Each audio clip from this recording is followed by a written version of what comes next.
అందరికీ నమస్కారం.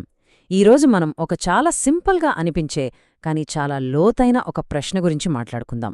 అదేంటంటే, రాజులే దేవుళ్ళా? ఈ సందేహం ఓ చిన్న పిల్లాడి మనసులో మొదలై మనందర్నీ ఆలోచింపజేస్తుంది. పదండి ఈ ప్రయాణాన్ని మొదలుపెడదాం. ఈ కథంతా చిన్ని అనే ఒక చిన్న పిల్లాడితో మొదలవుతుందన్నమాట. స్కూల్లో చూసినా, టీవీలో చూసినా, పండగల్లో చూసినా, ఎక్కడ చూసినా తనికి ఒకటే విషయం కనిపిస్తుంది. ఆ గమనింపే తన మనసులో ఒక పెద్ద ప్రశ్నను పుట్టించింది. అదేంటంటే, రాజులుగా పుట్టినవాళ్లనే ఎందుకు దేవులుగా పూజిస్తున్నారు?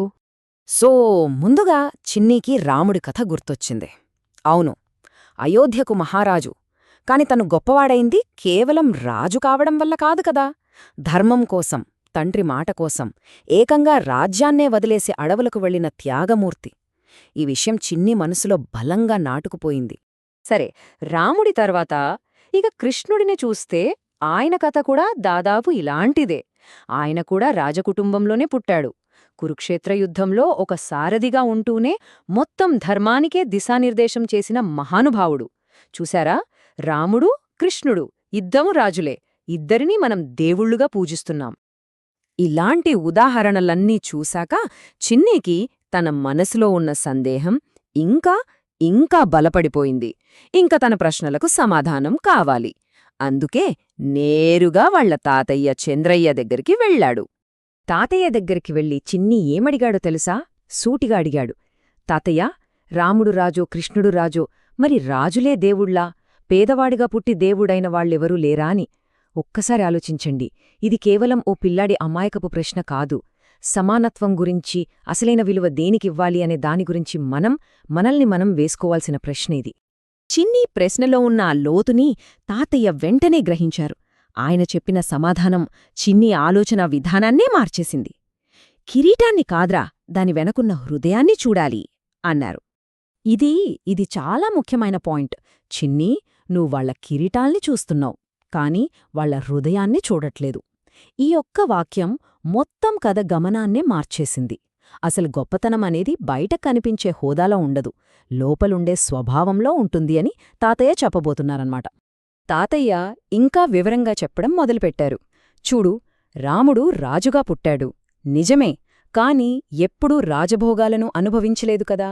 ధర్మం కోసం, తండ్రి మాట కోసం అడవుల్లో ఎన్నో కష్టాలు పడ్డాడు. అందుకే ప్రజలు ఆయన్ని సింహాసనం కోసం పూజించట్లేదు, ఆయన నమ్మిన ఆ ధర్మం కోసం పూజిస్తున్నారు. ఇక కృష్ణుడి విషయానికొద్దాం. ఆయన కూడా అంతే. రాజంశంలో పుట్టినా పెరిగిందెక్కడా? ఓ గొల్లెపల్లెలో చాలా సాధారణ జీవితం గడుపుతూ. ఆయన గొప్పతనం రాజ్యాన్ని ఏలడంలో లేదు, ఆయన పంచిన ఆ లోకజ్ఞానంలో, భగవద్గీతలో ఉంది. సో ఇక్కడ మనం గమనించాల్సిన ముఖ్య విషయమేంటంటే, వాళ్ళు ఎలా పుట్టారన్నది కాదు, ఎలా జీవించారన్నది. సో తాతయ్య చెప్పిన నీతి సారాంశం ఒక్కటే, స్థానానికి, స్వభావానికి మధ్య ఉన్న తేడాను మనం తెలుసుకోవాలి. ఇక్కడ తాతయ్య దైవత్వానికి ఒక సరికొత్త నిర్వచనం ఇచ్చారన్నమాట. దైవత్వమనేది సింహాసనాలనుంచో, అధికారాలనుంచో రాదు. అది ధర్మం కోసం, న్యాయం కోసం నిలబడే ఒక బలమైన గుండెనుంచి వస్తోంది. మరి అలాంటి గుండె ఎవరికైనా ఉండొచ్చు కదా. ఈ తేడాని ఇంకా స్పష్టంగా అర్థం చేసుకుందాం. చూడండి, స్థానమనేది పుట్టుకతో వస్తుంది, కాని అది ఎప్పుడూ తాత్కాలికమే. ఈరోజు అధికారముంటుంది, రేప్పోతుంది. కాని స్వభావం అలా కాదు. అది మన ప్రవర్తనతో, మన పనులతో మనం సంపాదించుకునేది. అది శాశ్వతంగా నిలిచిపోతుంది. సరే, ఇంతకీ ఈ కథ నుంచి మనం గ్రహించాల్సిన అసలైన నీతి ఏంటి? మొదటిది, చాలా ముఖ్యమైనది, మనం ఎక్కడ పుట్టామన్నది కాదు, ఎలాంటి గుణాలతో బతికామన్నదే మనల్ని గొప్పవాళ్లని చేస్తుంది. రెండవది, సింహాసనాలు, అధికారాలు ఇవేవీ దైవత్వాన్ని ఇవ్వలేవు. కేవలం ధర్మంతో కూడిన జీవితం, గొప్ప ఆశయాలే నిజమైన దైవత్వానికి దారి. ఇక మూడవది, మన పదవులు, మన హోదాలు ఇవేవీ మనతో శాశ్వతంగా ఉండవు. కాని మన స్వభావం, మన వ్యక్తిత్వం, మనం చేసే మంచి పనులు అవే మనల్ని ఎప్పటికీ గుర్తుండేలా చేస్తాయి. చివరగా తాతయ్య చెప్పిన ఈ మాటలు మనందరికీ ఒక పెద్ద స్ఫూర్తి. గొప్పవాళ్లు అవ్వడానికి రాజ్యాలు అక్కర్లేదు, సింహాసనాలు అక్కర్లేదు. కేవలం ఒక మంచి హృదయం, ఒక ఉన్నతమైన స్వభావం ఉంటే చాలు.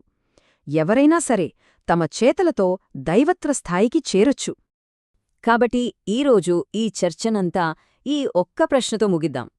మనల్ని నిజంగా గొప్పవాళ్లుగా నిలబెట్టేది ఏది? మనకున్న స్థానమా?